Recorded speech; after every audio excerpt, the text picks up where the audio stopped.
DJ sounds common అయిపోయినాయి కదండీ! ఇవాళ రేపు కామన్ అయిపోయాయి. పోలీసులు కూడా నోరు మెదపకుండా కామ్‌గా ఉంటున్నారు కదా!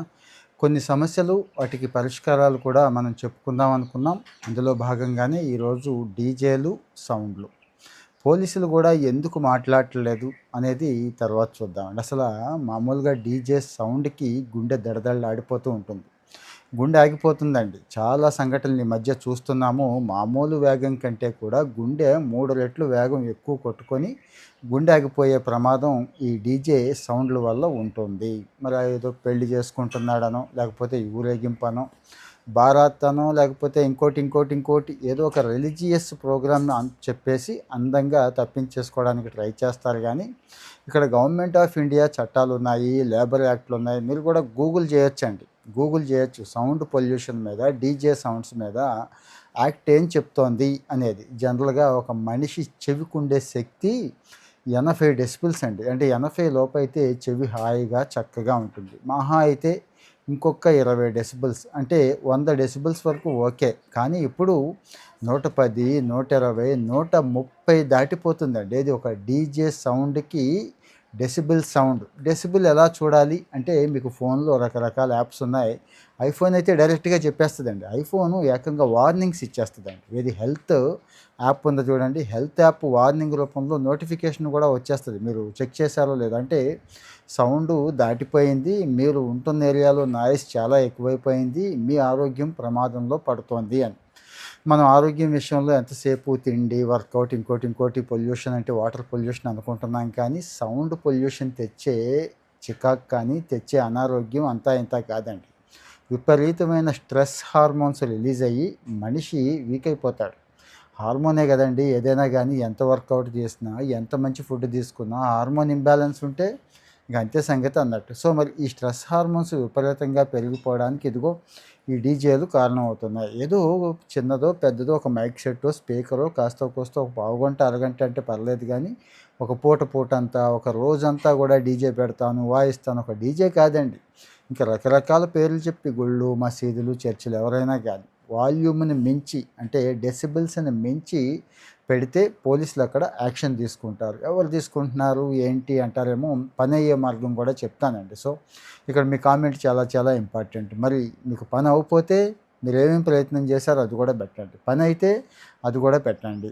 మరి ఇక్కడ పెళ్ళిళ్ళు, శుభకార్యాలే కాదు, మతపరమైన కార్యక్రమాలే కాదు, చేసుకోవద్దంటలేదు, అన్నీ ఇంపార్టెంటే. కానీ పక్క వాళ్ళని ఇబ్బంది పెట్టి, పక్క వాళ్ళ ఆరోగ్యాన్ని పాడు చేసేసి, పక్కవాడు చచ్చినా పర్వాలేదు, నేను ఆనందంగా ఉండాలి అనే మనస్తత్వం మంచిది కాదు కదండి. ఒకప్పుడు పెద్ద పెద్ద టౌన్లకి ఏదో ఫంక్షన్ హాల్స్కే ఉండేది. ఇప్పుడు అలా కాదు. చిన్న చిన్న పల్లెటూళ్ళకు కూడా ఒక మాదిరి వ్యాన్లు ఉన్నాయి. ఆ వ్యాన్లకి స్పీకర్లు కట్టేస్తున్నారు, పొలోమని వాయించేస్తున్నారండి. ఏదో ఎలక్షన్ అప్పుడంటే పర్వాలేదు. చెవులు చిల్లులు పడిపోతున్నాయి, చెవులు పగిలిపోతున్నాయి అంటాను చూడండి, అట్లా ఉంటుంది. కానీ చాలామంది పాపం అదేదో ఎంజాయ్మెంట్ లాగా, అదేదో ఉత్సవం లాగా, అది ఉండాల్సిందే అన్నట్టుగా, అంటే వాళ్ళు ఏదో ఫంక్షన్ చేసుకుంటున్నారండి, లేకపోతే అదేదో పండగ చేసుకుంటున్నారండి అంటామే తప్పించి, ఒరేయ్ మన ఆరోగ్యం పోతోంది ఇక్కడ, మనం రెస్పాండ్ అవ్వాలి, అవ్వకపోతే ఇదిగో మన పరిస్థితి ఇది అనేది మర్చిపోతున్నారండి. ఇక్కడ మరి సైంటిఫిక్గా వైద్యులు ఏమంటున్నారు అనేది కూడా చూద్దామండి. ముందే చెప్పాను కదా, మన చెవుకుండే సామర్థ్యం 80 డెసిబెల్స్ లోపే. మొబైల్ యాప్లోకి వెళ్ళి ఒకసారి అది చూసుకోండి. అది దాటితే మాత్రం మీకు చిన్న చిన్న సమస్యలు ముందు మొదలవుతాయి చెవిలో. కానీ తర్వాత హియరింగ్ సెల్స్ అనేవి ఉంటాయండి మన చెవిలో.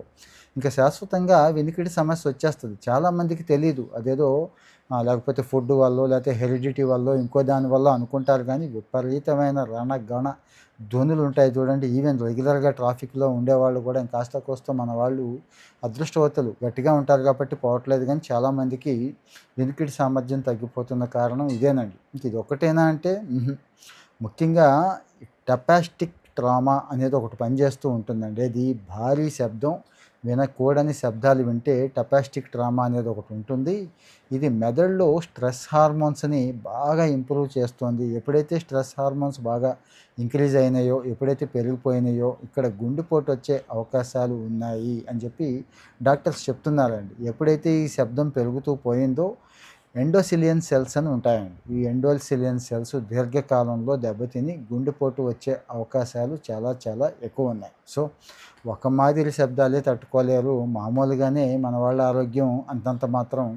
మరి డీజేలు యాడ్ అయితే ఇంకంతే సంగతి అన్నట్టు. ఏం చేయాలి అంటే చెప్తున్నానండి. మీ ముందు స్థానిక సంస్థను సంప్రదించండి. మున్సిపాలిటీ ఆర్ పంచాయతీ అబ్బా! ఇదంతా తెలిసిందే కదండీ! ఎవరు చేస్తున్నారంటారు కదా! వస్తున్నా అక్కడికి. వాళ్ళు చేయలేదు కదా! యాక్షన్ తీసుకోలేదు కదా!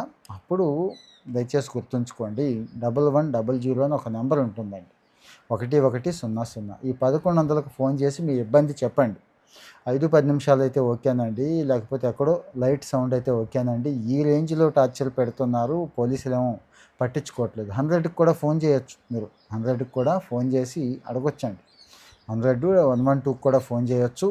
అక్కడ కూడా పట్టించుకోలేదు అన్నప్పుడు చెప్పండి ఆ విషయం. చెప్పి టికెట్ రైజ్ చేయమని చెప్పి అడగండి. అంటే కంప్లెయింట్ రిజిస్టర్ చేసుకోండి అని అడగండి. తప్పేమీ లేదు. అంటే ఎంత విపరీతమైన సౌండ్ ఉండి మనుషులు ఇబ్బంది పడిపోతున్నప్పుడు, ఆరోగ్యాలు పాడైపోతున్నప్పుడు యాక్షన్ తీసుకోవాలి ఖచ్చితంగా. వాళ్ళు వస్తారు పోలీసులు.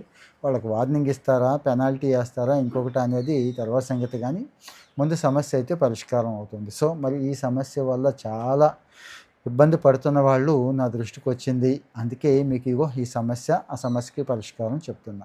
ఇంకా కొన్ని సమస్యలు ఉన్నాయండి. వాటికి కూడా చెప్పండి అంటే దయచేసి పోస్ట్ చేయండి. అంటే ప్రభుత్వంతో నిమిత్తం అయ్యుండి ప్రజలు ఎక్కువ ఇబ్బంది పడుతున్నవి, ప్రజల ఆరోగ్యం కానీ, ప్రజల ఫైనాన్సెస్ కానీ, ప్రజల ఇంకో అవసరాలు కానీ తీరట్లేదు అనుకున్నవి పోస్ట్ చేయండి. మరి ఇలాంటి సమాచారం ఎప్పటికప్పుడు కావాలనుకుంటే ఓ లైక్ ఇచ్చేయండి. మరి ఇలాంటి మంచి విషయాలు షేర్ చేసుకుంటున్నాం కదా! ఎప్పటికప్పుడు వీడియో టక్‌మని మీకు రావాలంటే ఫాలో అయిపోతూ ఉండండి. Thank you.